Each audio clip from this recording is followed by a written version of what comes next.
Okay, welcome everyone to How Square Accelerates Product Development with Apollo Graph. Special thanks to one of my favorite customers to work with, Square.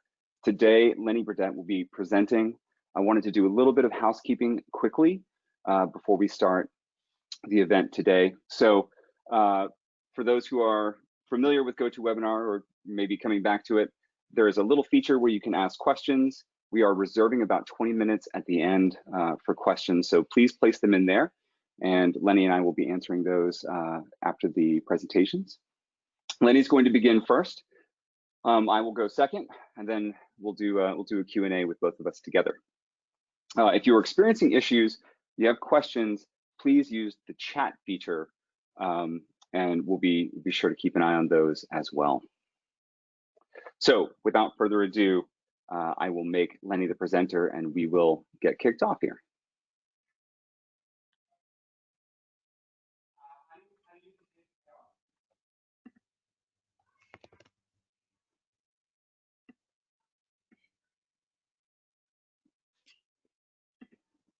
All right.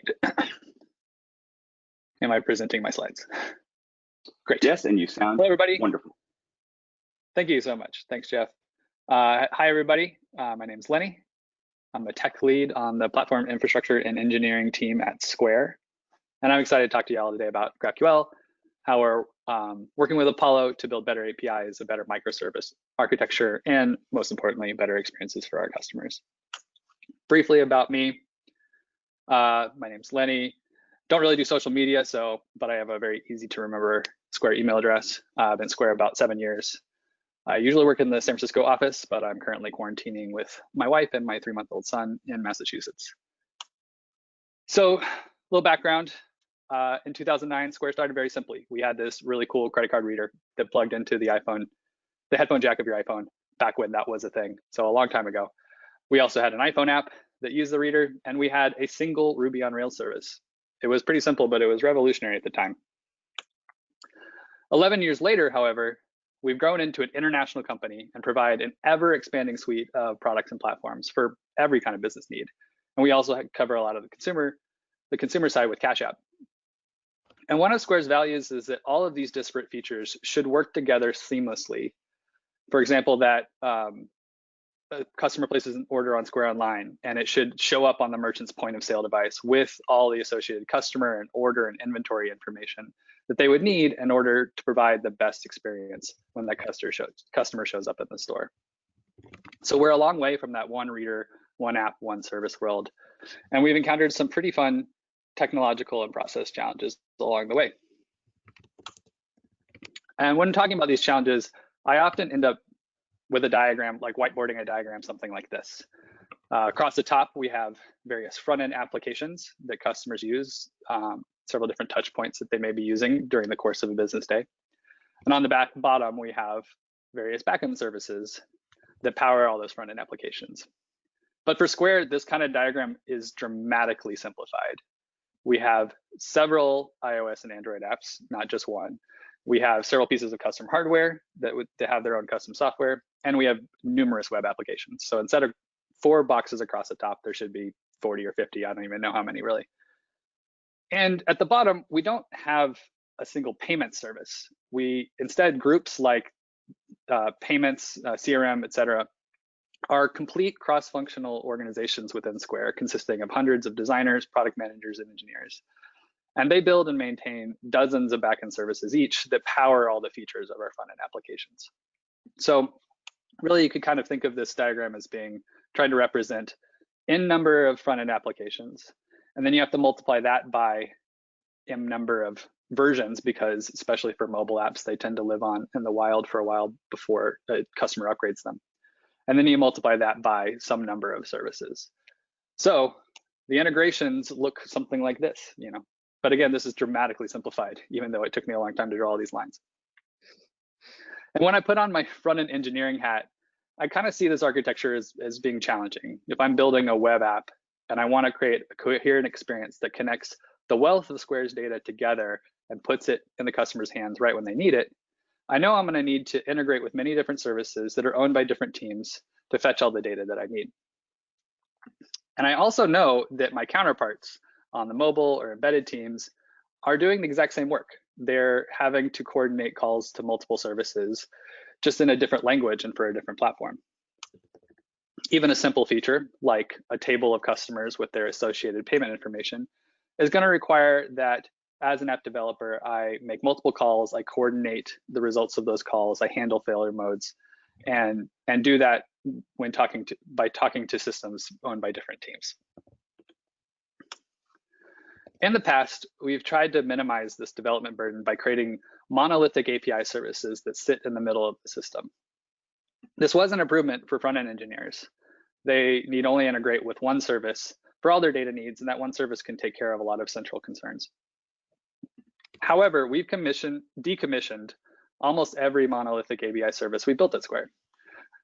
Having a centralized component in the middle of the system doesn't really scale with our global decentralized engineering culture.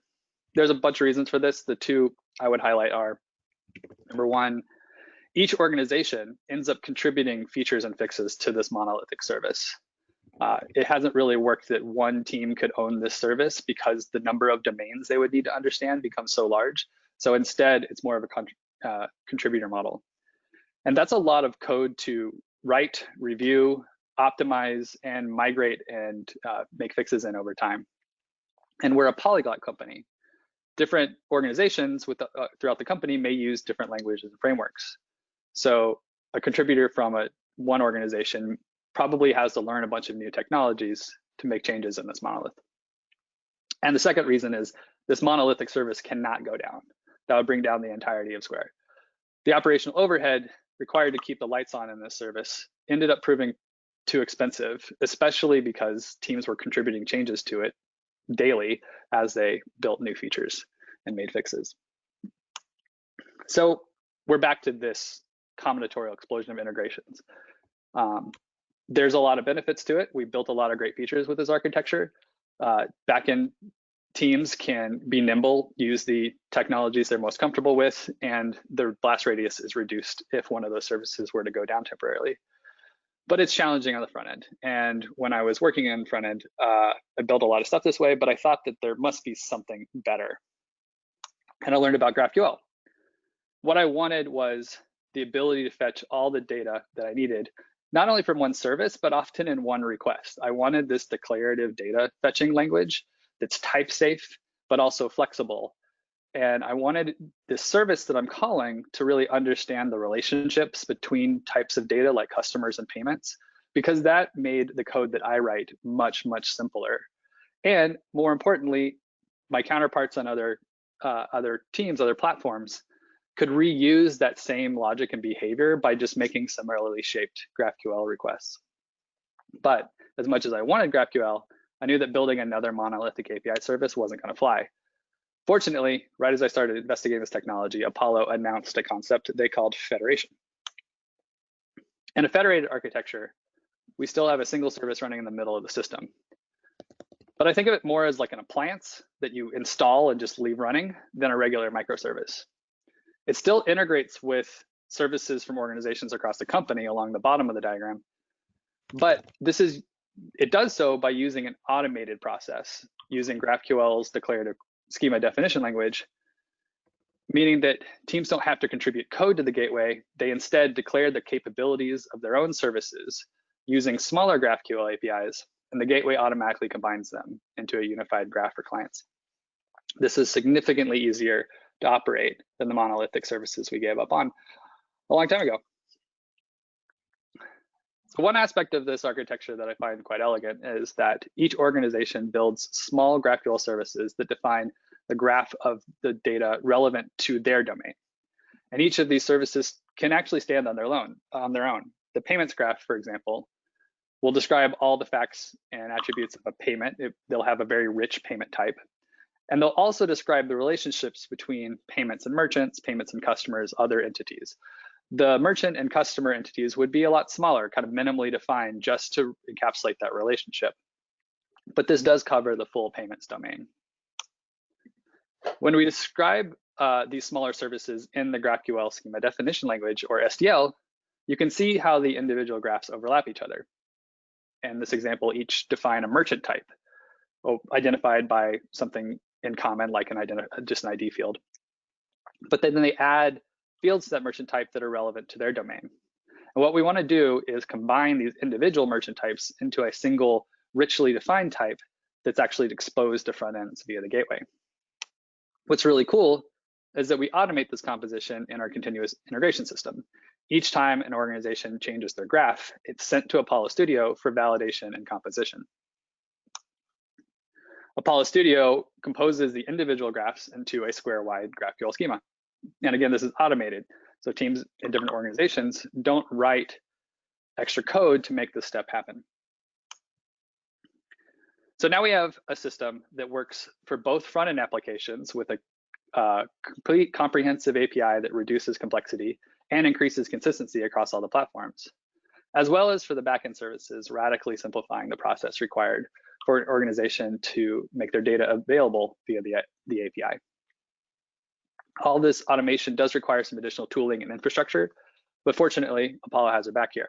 Apollo Studio provides many features, but the two that I want to highlight here that make operating gateway appliance easier are, number one, it automates the updating of the schema. As teams, organizations make changes to their smaller schemas and it's composed, Apollo Studio and the gateway work together to update the schema available to clients automatically, which means that we almost never really restart or update this gateway code, which means that it's usually runs more smoothly and doesn't go down. And number two, the gateway is able, because all requests flow into the gateway is able to keep track of really useful metrics like latency information, error rates, and client identifiers, which it publishes back to Apollo Studio. And that helps us understand how the graph is performing and how clients are using it. And we're able to use these metrics both during CI and also in production to be more confident in how our changes will impact end users as we launch new products and features. So to sum up, front-end engineers really want a unified schema because it simplifies application development and it makes it easier to create consistent features across multiple platforms or touch points. But centralized monolithic API services are difficult to scale. And this may not be true at every organization, but it's definitely true at Square now that we have 1,000+ engineers over in many time zones, all working together to try to create coherent products. Federation makes it easier to run an automated centralized API service, which is really fantastic. But it really works well with Apollo schema management tools because that's what makes the automation actually possible. And before I kind of wrap up and pass this back to Jeff, did want to cover a little bit about some of the technology that we use. Figured that'd be interesting. We use Apollo software, but we use several other pieces of open source software as well. And really we're relying on the GraphQL ecosystem to build this out, which has been fantastic. So on the client side, on the front end side, we're mostly focusing on web apps right now, Ember or React, and they mostly right now use Apollo client to fetch data. We also have an interesting use case where we have services that call into the graph. They're backend services, but they kind of present like a front end use case, like an email or a CSV, and they call the gateway as well. In this case, we're just using the GraphQL gem. It's a lot simpler than Apollo client because its needs are simpler. In the gateway itself, it's a Node.js app running Apollo Gateway. It's mostly just works out of the box the way you'd expect, but we did make a couple of customizations using the plugin infrastructure, things that Apollo supports, for doing things like teaching Apollo how to route requests through our service mesh. We use Envoy to create the service mesh and do service discovery. And we had to do a little bit of work, but not too much, to make it so the gateway could call other services. So for those services, we're mostly focusing on building graphs on the JVM using a combination of GraphQL Java and GraphQL Kotlin. Most of the actual work is done in Kotlin. The GraphQL Kotlin library by the folks at Expedia is really great for expressing your GraphQL schema in simple Kotlin classes. We do also have Ruby on Rails services still that also use expose GraphQL endpoints using the GraphQL Ruby gem, which is also great. And the two development styles between GraphQL Kotlin and GraphQL Ruby are actually pretty similar, which is cool. And for the most part, those services use gRPC to actually call source services for data. And then finally, we have a proprietary continuous integration system because we are a very test-driven company. We write a lot of tests, and to operate the number of tests we have at scale, like, we need our own system. But it integrates with Apollo Studio using Apollo Studio's APIs and tooling. So it's actually pretty straightforward to make that work. So changes go into CI, they get published to Apollo Studio, and they get pushed to the gateway. It's kind of a basic picture of how that works. So yeah, that's all I have. Happy to answer questions at the end of this, but I'm going to pass it over to Jeff now. Thanks so much. Awesome. Thank you, Lenny. Let me make myself the presenter. Make sure got the right one here. Okay, can you all see housekeeping? Fantastic, thank you, Lenny. So for those who joined after our top of the hour announcement, if you have questions, please use the questions feature. I'm gonna keep my presentation as short as possible. My graphics are not nearly as good as Lenny's, so hopefully I can speak through it. And then we're gonna do some Q&A about 20 minutes after that. If you're having issues though, please use the chat, not the questions feature, because we're keeping an eye on those as well. So today I'm here to talk about Apollo GraphQL from an enterprise perspective, and specifically about Federation. Again, special thanks to Square. I've had the real pleasure and honor of working with Lenny over the last year. He's one of those customers that keeps me on my toes. Who am I? My name is Jeff Hampton. I'm the Director of Solutions Engineering here at Apollo Graph. I'm co-author of a guide that we've been working on specifically for enterprises, and specifically around federation and API delivery and consolidation. Big fan of architecture, design, solid design specifically, also React Native and Apollo Server contributor. And I'm here to talk about all things federation today. So let's hop right in. So from Apollo's perspective, if you Google GraphQL versus REST, and this is not as good as Lenny's, but if you Google it, this is what you'll see. And I think this is howtographql.com. And it's pretty easy to get a sense right off the top that I have, say, some consumers, I have a mobile app or a desktop, and I need to make multiple requests to kind of piece together this experience. So we're talking about product delivery and value delivery for consumers. And GraphQL takes that and allows a consumer to declare what they want after a provider has declared what is available. And those things can be combined in new and interesting ways. So what is GraphQL then? Is it aggregation or orchestration, or is it simply an affordance for front-end developers? And even if it were just designed to speed up product delivery for the front end, I think that it would be incredibly valuable. But it's not an API feature. From Apollo's perspective, graphs live at the center of value delivery. This is a new category. Those who have been in the industry at least as long as I have would say that's a pretty bold statement. New categories, we've seen things like this before, but there are some unique features to GraphQL and specifically how Apollo approaches GraphQL. So as an engineer, I tend to view GraphQL as an abstraction. So on the outside, on the consumer-facing side, we have a strict contract that is type-safe and therefore can provide rich tooling to people building products and building applications. And then behind that, we can resolve queries, documents, mutations. We resolve those.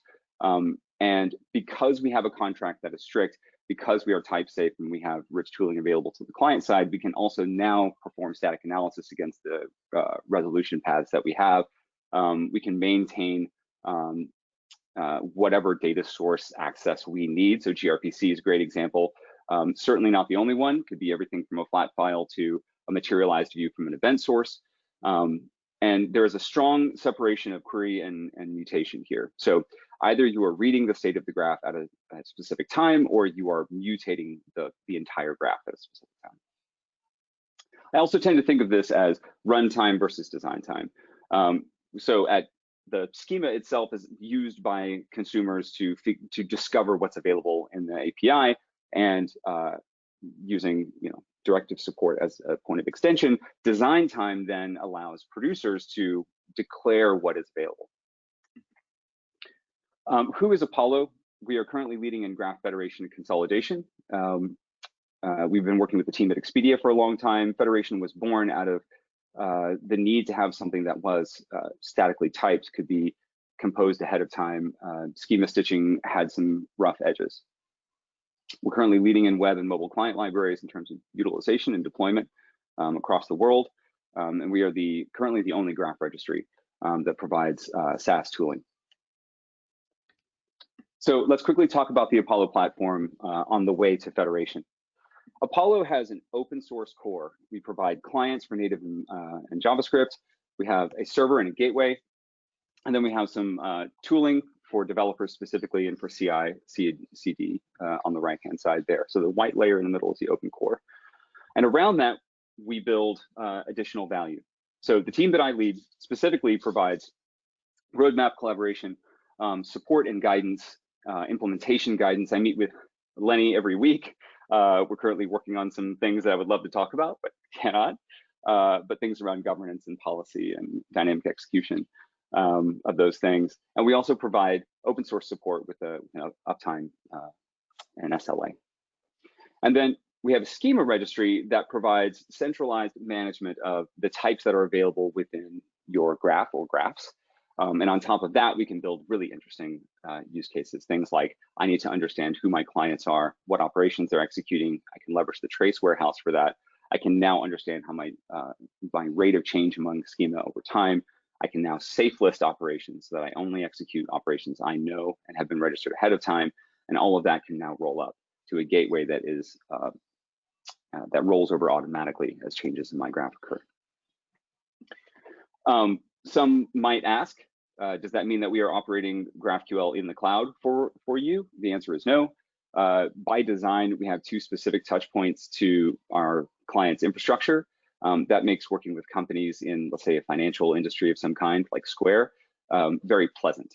There are very few places where we have access to any information that could be considered proprietary or PII or falls under GDPR or other types of regulation. And instead, we really only care about the schema, and that those activities and actions and storage occur during deployment. And then we only care about the operations that are being executed. And specifically, we don't care about any variables or anything that is coming from your consumers. Things like, hey, look up this person's email address. I don't want that information. Apollo does not want that. What we want to understand is, how long did it take for an operation with this given shape to execute, and what was involved. We'll actually see that a little bit later too. So from Apollo's perspective, we're providing enterprise GraphQL, and that really is about understanding the human systems here. Who are the builders, consumers, composers, and who operates the data graph? So if we take this graphic and instead turn it around a little bit, then now we're looking at if graph delivery as a central value point is now our focus. Well, our core features are now schema management, composition, federation, and making sure that there's rich tooling ecosystem around all of those things. And then we need to be able to integrate with continuous delivery pipelines. We need to be able to understand and provide the tooling to support policy and configuration management. And we need to provide hooks into existing observability systems and also graph-specific value around observability. So what have we learned? And especially, working with some larger top 10 websites and commerce and across various industries, what have we learned? Primarily, GraphQL management, especially at an enterprise level, is about supporting each of three: consumer, contributor, and operators. And specifically, those are the people that are providing the product to your ultimate customers, your ultimate clients. So those consumers could be people building service-to-service communication in an API economy or an API-based product. It could be the team building an iOS application, or let's say an Android tablet that sits on a bicycle. And in that case, we need to provide proper product-driven schema evolution to those people, allowing the contributors to then map those requests back to the data sources. And the operators can now observe and identify issues and really complete the cycle so that the consumers can now, drive the product forward. And really, it's about consolidating this. This is very similar to Lenny's graph for good reason. You've got multiple, upstream services that could be gRPC based, could be flat files, could be, virtually anything. And then we have a graph that represents that particular domain, let's say, or maybe that's a team. They're geographically separated. There are regulatory concerns around that team and the information they provide. So we need to have each of these graphs operate essentially independently, but be able to orchestrate and consolidate the value that's there in an Apollo gateway. So federation is that consolidation. It is industrial grade production ready GraphQL consolidation. And if you wanted to provide that level of quality and durability while still maintaining our open source roots, let's say, and still be a part of the community and the GraphQL Foundation, then there are some requirements here. We need to maintain the GraphQL abstraction to clients. It needs to be spec compliant. We sit on the GraphQL Foundation board. We do talk about the spec on a regular basis. We need to separate concerns among those teams: regulatory concerns, geographic concerns, performance concerns, while supporting multiple graphs with different rates of change, which means we need to be able to reference and extend business domain models while still maintaining velocity and quality. And as the Apollo team went to go build that, they landed on a federated architecture that answers those questions in a way that, again, provides quality ahead of time. So we talk about referencing, extending, and planning in federation. So we need to be able to find a given type in our graph and extend it to add something to it, increasing value. And then once I have 10 services, 100 services, 200 services, how do I execute an operation in an efficient way while also maintaining those domain boundaries? So at a high level, this is a basic flow of what managed federation looks like in the Apollo world. So let's say that I have 3 services and I have an Apollo gateway. I have a product service, a user service, and a review service. This is the perennial small e-commerce example that we use.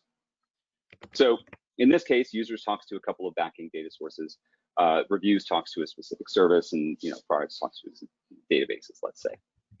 Now, what I need to do is I'm going to add some information in the reviews service, and the change in that schema I should be storing in a registry so that I can compose and ensure that I haven't violated any other types that are being produced by other teams. And once that validation has occurred, I actually can send the brand new configuration to a running gateway.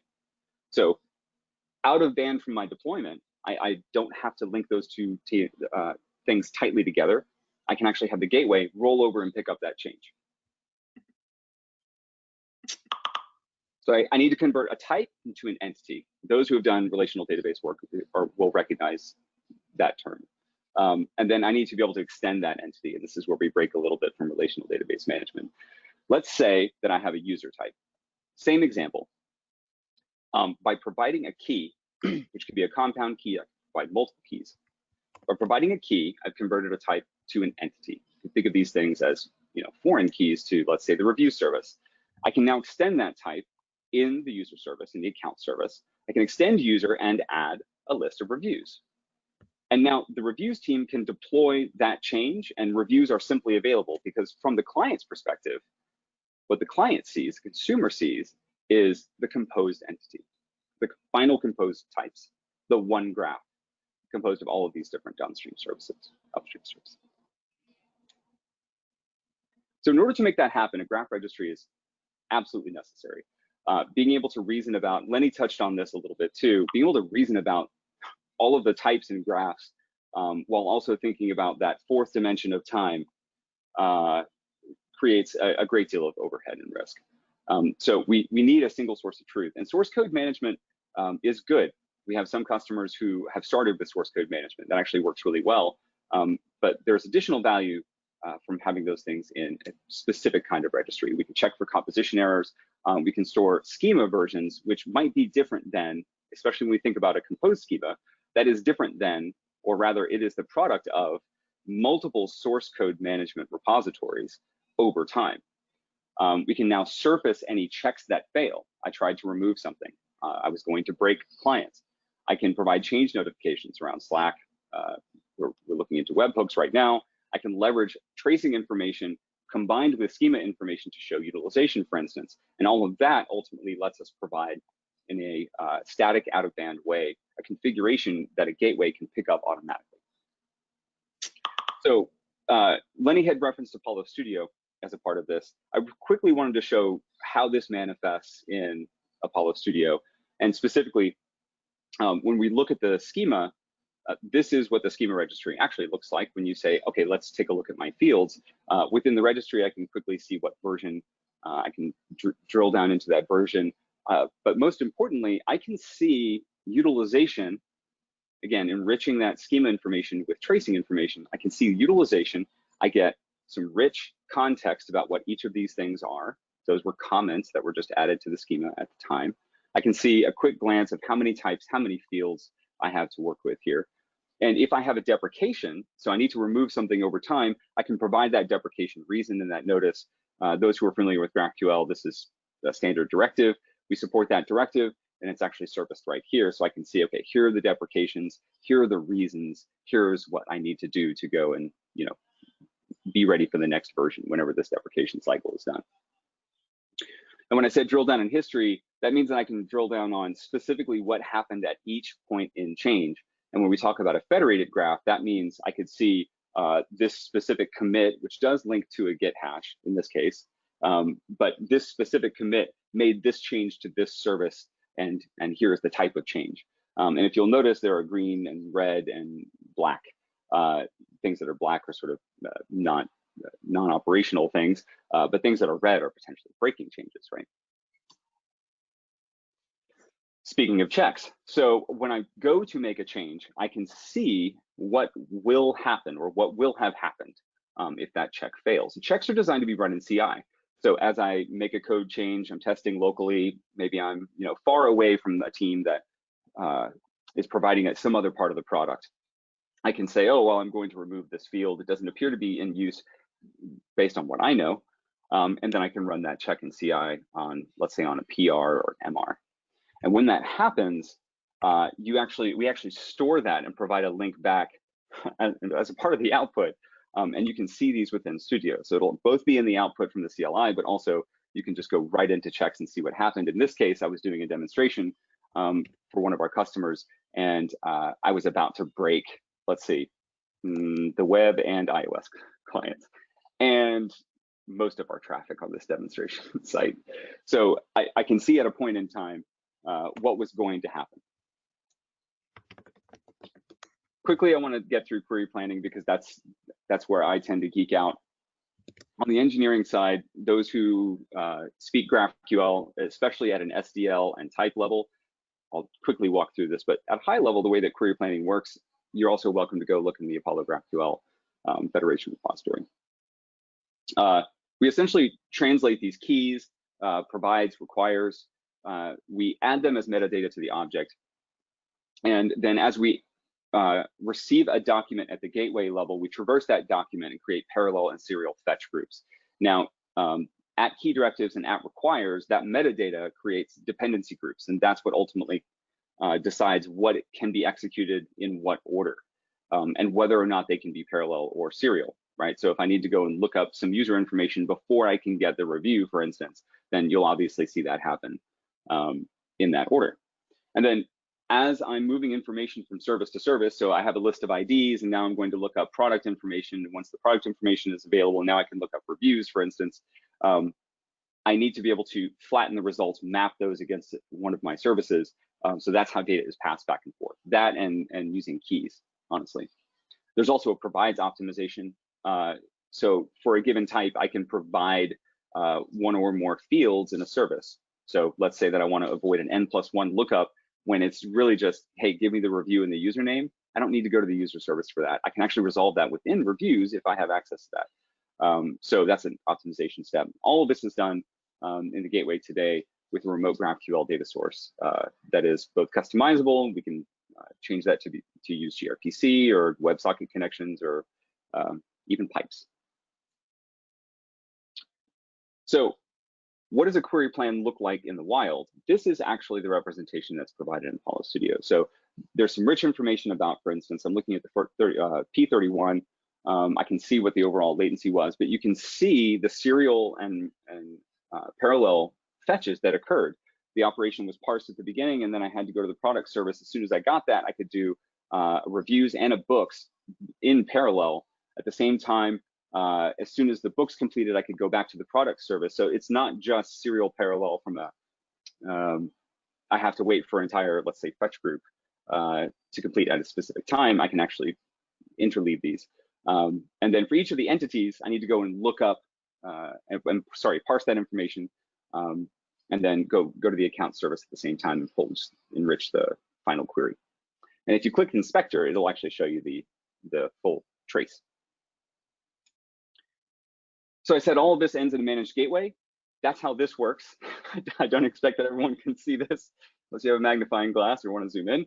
But at a high level, just understand that as an account is registered and as we create a token, we also create a set of secrets. And each of the individual portions of schema from all of the services are stored not only on our side, but those can be composed ahead of time. So we run our composition check. That's here. Assuming success that composition has succeeded, so all of these services can in fact work together, then we can collect some additional information about variants. So are we operating in staging, development, production? And then we can publish a new configuration. That configuration, as soon as everything is written to a CDN-backed storage location, the gateway is actually polling on a customizable interval rather, and then will be picked up the next go round, all without a restart. So last thing on the human systems challenge, a lot of our customers ask the question, how do we solve the blank page problem? So I've got a small team, we've done a proof of concept, we can educate this team, but how do they go and find these things? Playground or Graphical lets you kind of do this REPL style query against a GraphQL server or services, but we need something a little bit richer and integrated into Studio so that I can actually see multiple variants and I can see, let's say, timing information.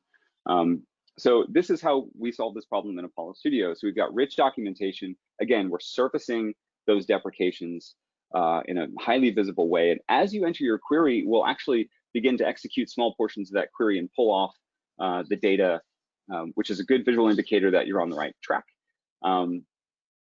As well as you can provide headers and variables in a nice way down below.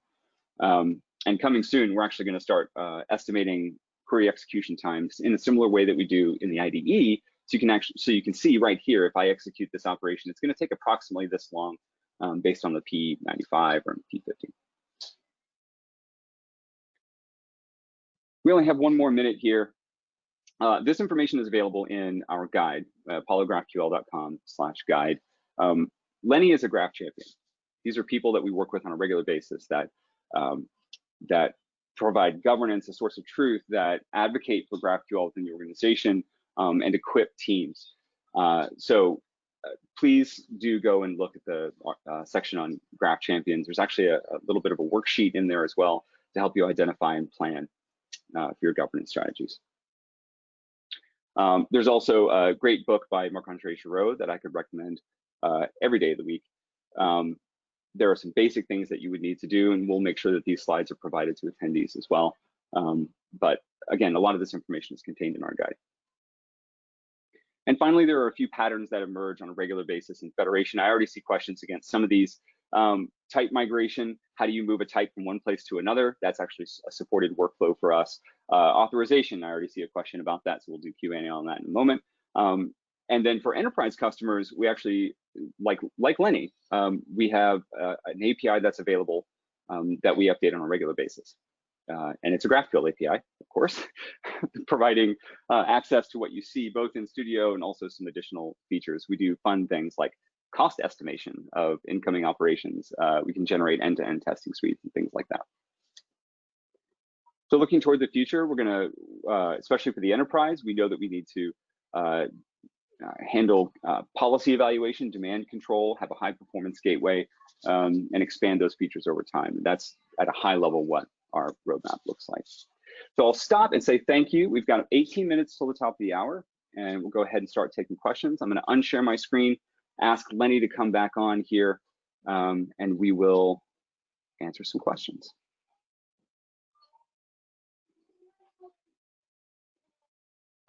I'm back. How do we show, can you all see us? It's a good question. Okay. All right, let me move my window over here. I will continue to MC here. So let's do this. Do any of your services provide GraphQL subscriptions? Lenny, do you want to take subscriptions really quickly? Our services do not provide subscriptions. In fact, when you use Apollo Server and you add in a GraphQL gateway using Apollo Federation, you have to turn subscriptions off. It's not a supported feature yet. Where we hope to eventually, the use cases we have right now, we get away with polling, and things like Apollo Client have like a poll interval option for certain for queries. So we definitely hope to get there, but doesn't currently work in a gateway yet, which makes sense because the gateway is a stateless service. That's one of the things that makes it so easy to operate. And as soon as you add subscriptions, you have to start keeping track of state. So that'll be a can of worms someday. Thank you for that. I think there was also a specific question from Fernando. I'm answering questions behind the scenes too. There's a specific question. Hi, Lenny. What kinds of issues can arise when composing overlapping entities from different domains, for example, merchant? So what happens if merchant properties with the same name are defined in different services with different types or worse? And then there's a question about testing with the composed gateway. Mm-hmm. I can answer that question about testing, but can you talk about overlapping types and how you've handled that, please? Yeah, absolutely. This is another thing where the Federation spec and the Apollo Federation library already has a solution for this.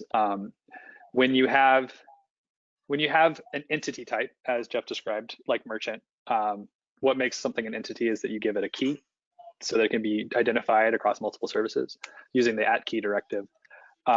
You have to make sure that overlaps between those services are well known and understood. So if two services do provide the same field, one of those services needs to say that this is external, that I am with an @external. So I'm able to provide this field, but I'm going to do it because of denormalized data, or I'm going to provide this field because it's used in an @requires directive or something. So if you don't get that right, if you do have two services that provide the same field with different types or don't use @external to determine who's the owner of the field, then the schema validation will fail. You will get a response, like in our CI system, we get feedback from Apollo Studio saying these two schemas don't compose, and we get to address that in the PR and fix that problem, rename the field, or address it with a conversation between teams ahead of time. So awesome, thank you. I see multiple questions from Jadaba. Hi, Jadaba. I also see, oh yeah, Brett, thank you. I appreciate you saying yes, we can see you. Same with Cameron. Okay, so let's get in there just a little bit. Shane is asking about how many extensions are in your graph at Square. Do you encourage consolidation of logic through extensions in the GraphQL layer or more in the gRPC services? That's a really good question. Yeah, great question. What we're like in our domain, there tend to be a few kind of root, maybe in a domain-driven design sense, like an aggregate root. There tend to be certain entities that everything else kind of forks off from, and so those are the ones. That's where extension comes in. Merchant is a common one. There's a merchant has locations, locations have payments, merchants have customers, merchants have inventory. So there's a lot of those extensions. And so that's where a lot of that comes into play. And in terms of logic in the GraphQL layer or deeper, my preference is typically to put it in the GraphQL layer, because if it's deeper, if this extension's happening in underlying services, that's probably meaning that the two services, possibly from two different organizations in the company, are having to talk directly to each other. And so we're creating like a peer dependency, I guess, if that makes sense. And in my mind, that creates less of a service-oriented architecture with independence between services and more of a distributed monolith. We're creating coupling between services at that peer level. And I really like having the GraphQL layer, which is an abstraction above a number of services, try to manage that. And type extension is such an elegant way of doing it that that's where I tend to want to go first. Sometimes certain kinds of extension, for performance reasons, like in order to denormalize something or aggregate something, it kind of makes sense to move it into underlying services. So it can be unavoidable. Thank you very much. Hopefully I understood the question. If not, I can connect with you if you're not already connected to Shane. Yeah. I'll tell you what, there is a question here. I wouldn't normally do this, but there's a question here about both subscriptions and then another one about service-to-service communication. I want to share something quickly with everyone here. This actually came out of one of our customers' requirements. Yeah, let me share this. Can you see overview of Federation with connected event store, Lenny? Yep.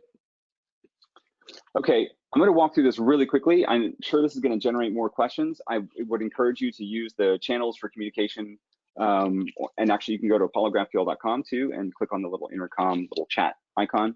More than happy to talk to you from the solutions team and sales perspective for enterprise collaboration. But this was born out of a collaboration with several enterprise customers. I want to walk through this quickly. What we landed on instead of subscriptions, and this is also can be used for service-to-service communication. So rather than try to treat the gateway as, or the gateway layer even, as the storage and centralization of connected client state, which you would have to do in this case, we actually prefer to keep an out-of-band connection. That could be a WebSocket connection, it could be server-side events or something. But essentially, clients connect to the gateway and issue a query, and also can basically subscribe using a directive. So the client first sends a mutation that says, hey, I want to like change something in the graph, for instance. That event, a specific service can now run that and publish an event. The publishing of those events can be described declaratively, so that we can say, here is the payload that is going to be sent on the event bus. And then when you go to declare the mutation, you can say, when this mutation occurs, here's the selection set from the mutation that I want published. And once clients receive those, then the client can decide, oops, sorry, this is the other one. The client here can decide whether or not to re-render the UI, for instance, or reissue a query. So it's a little bit like, it's not exactly like CQRS inspired, but it's a different architecture for real time that leans heavily on keeping kind of HTTP and all the tooling in place for scaling an existing federated architecture without kind of needing to take on all of the state management around how that would work otherwise. So this is it's a little bit of an internal preview. I just wanted to share that we've got work in that direction. More than happy to talk about that. Please reach out to us. We'd love to have a conversation about that. We've got a lot of questions. I am going to make sure that these things get captured and get answered. We've got one from backend services. There are a couple of questions around client registry, operation registry. Really quickly, one of the most powerful features, working with, there's an OTT provider, OTT video provider in Brazil that we work with that has an incredible number of client platforms to support. Anyone working in a space that has, set-top boxes and smart TVs, smart refrigerators, or whatever, you have kind of this explosion of platforms and clients to support. The client registry is really just a header that you can place in each client application that gets sent along with the request, and we begin to register those clients, their names and their versions, so that traces are associated with those clients and those specific versions. The perennial use case here is I have a set of Android applications. I need to support them for, let's say, a 12-month LTS cycle. I need to understand what the traffic is from those consumers.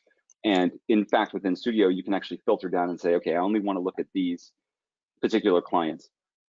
The flip side of that is the operation registry. You can have a given client code base, extract the queries that are going to be executed from those clients, and pass those up to Apollo Studio. Those registered operations can be picked up with a managed gateway, and that means that with a small plugin, you can determine whether or not you're going to safe list, like only allow safe listed operations, pre-registered operations. You could also potentially gray list operations and say, well, this is not a registered operation, but its complexity is low, or its estimated execution time is low, or it doesn't access these particular types. Therefore, I'll go ahead and allow it, for instance. So that's what operation registry is for. Great question. Thank you for that. Lenny, how hard was it to set up gRPC with Apollo? So in our architecture, Apollo and gRPC actually are separated by that graph service. Like the gateway talks to a graph service that is either written in Java or Ruby, and those services talk gRPC to underlying services. And gRPC, Square's been using gRPC since before gRPC was a thing. Like we had our own version and then worked somewhat with Google to open source what gRPC eventually became. So we're very well versed in making RPC calls between services. And so there's a lot of infrastructure for having one of these graph services make an RPC call to an underlying service. Again, this goes through our Envoy service mesh. So like service discovery is handled by Envoy, and then the services themselves just speak gRPC kind of first class. Got it, thank you. I've got a couple of questions around mutations. Lenny, I want you to answer those from your perspective here in just a moment. So I was trying to see the other one that one of them is use cases around transactional use case in which a mutation needs to guarantee atomic properties. I'm gonna love talking about this one. It's probably gonna be our last one. And then the other one right below it. So Fernando and Jadaba as well. So Lenny, let's do that next. I wanted to answer Dan McNevin's question quickly. How do you handle caching for mixed static and personalized data? I assume that you mean if we were using HTTP parlance here in cache control headers, it would be a mixture of public and private, maybe? And the answer is, well, it depends. So it always depends. So what I've seen work most frequently, and this is some of the work we've done with the team at the New York Times, for instance. What they'll do is, for a given downstream service, a portion of that operation has a high cacheability, between the service and the gateway. So if you can leverage caching between the service and the gateway, you can at least reduce your operation resolution time there. So if I've got one leg that is going to be cache control private, this is entirely personalized. I can't really, it contains things that are personalized. But the other product information, for instance, is not. Let's say you're running your experiments on a separate service. So if that's the case, then this is highly cacheable. You'll save yourself the round trip here. If you're talking about the consumer, like somewhere at the edge, there's no silver bullet here. There are a few patterns that we've seen around having intermediate edge compute.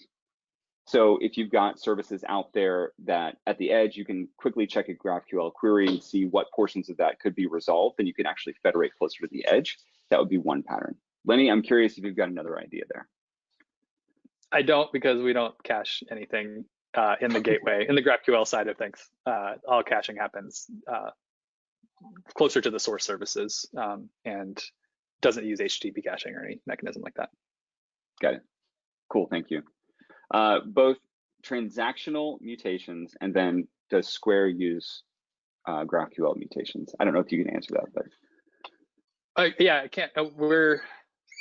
We don't really. We have some GraphQL mutations exposed. We're starting with read use cases, pretty much in every situation that is easier to understand.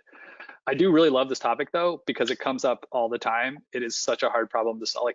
There's a book, Microservice Patterns, by I believe Chris Richardson, that has influenced my thinking on a lot of this stuff. Totally recommend it.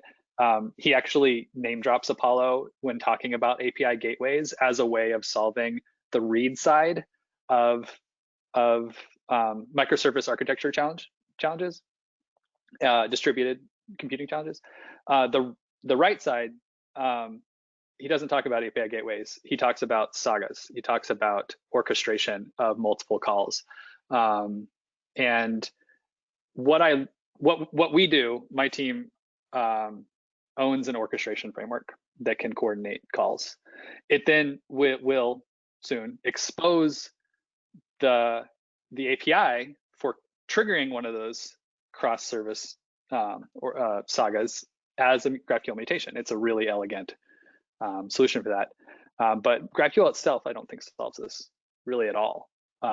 It's funny because the mutation, the spec says that mutations have to run in order, which you kind of think, oh, is that because it's like some kind of transactional thing? It's not. It's just, I think, a simplification of the spec, really. It makes you think that it should do more than it does, but you kind of have to handle that through a different layer.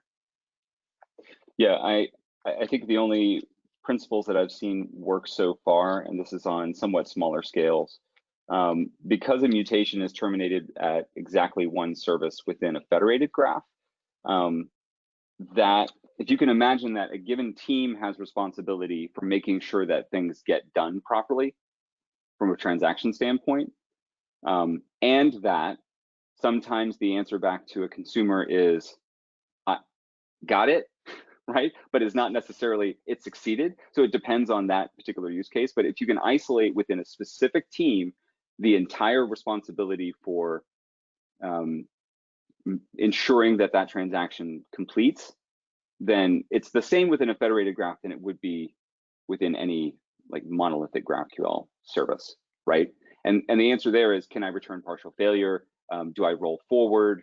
I think in anywhere in the financial industry, you would very rarely do anything that's resembling a proper roll back, depending on what transaction it is, of course, but you need to have corresponding journal entries and you need to have a paper trail around everything that was done. So the only thing that I've seen work well is keep those mutations discrete.